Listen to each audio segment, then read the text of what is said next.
ए दिल जमाने ही में शीरी मिरहा का गला दबाने की कोशिश करेगी ताकि मिरहा भी मर जाए और शीरी और अनैजा उस दोनों माँ बेटी इस घर में अकेली रह जाए।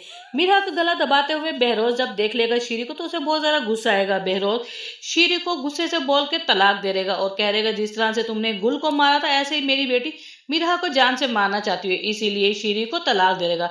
शीरी के पाँव हाथ पाँव यहाँ पर फूल जाएंगे और वो रोती रह जाएगी, उसके हाथ में कुछ नहीं आएगा। इसलिए शीरी रोते हुए अनाइजा को कॉल करेगी कि मैं तुम्हारे घर आना चाहती हूँ। अनाइजा परेशान होते हुए अपनी माँ को अपने पास बुला लेगी। जब अनाइजा अपनी माँ को देखेगी तो बहुत ज्यादा हैरान होगी। शीरी रोते हुए बता देगी तुम्हारे डैड ने मुझे तलाक दे दी है।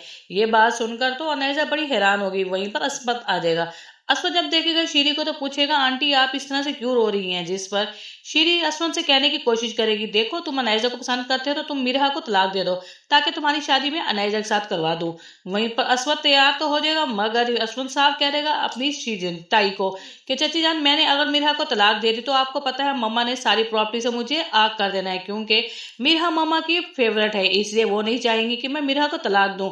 लेकिन अगर आप चाहती हैं तो मैं मिरहा को तलाक देकर अनैजा से शादी कर लूंगा। ये कहकर असमत वहां से चला जाएगा मगर अनैजा को गुस्सा आएगा, अपनी माँ से कहेगी आप भी किस तरह की बात कर रही हैं, अगर असमत मुझसे शादी करना चाहता है तो कोई बात नहीं मैं ऐसे कर लूंगी, मिरहा को तो उसकी जिंदगी से आहिस्ता आहिस्ता निकाल लूंगी। अगर असमत को जदाद से आग कर दिया ताई जान ने तो फिर मैं क्या करूंगी। यही हाल तो शादी का था, वहां भी मैं कंगले के साथ जिंदगी गुजार कर तंग आ गई थी। अब आप चाहती है मैं असमत से भी शादी कर लूंगी, उसकी जेब खाली हो, मुझसे ऐसे शख्स से गुजारा नहीं होगा।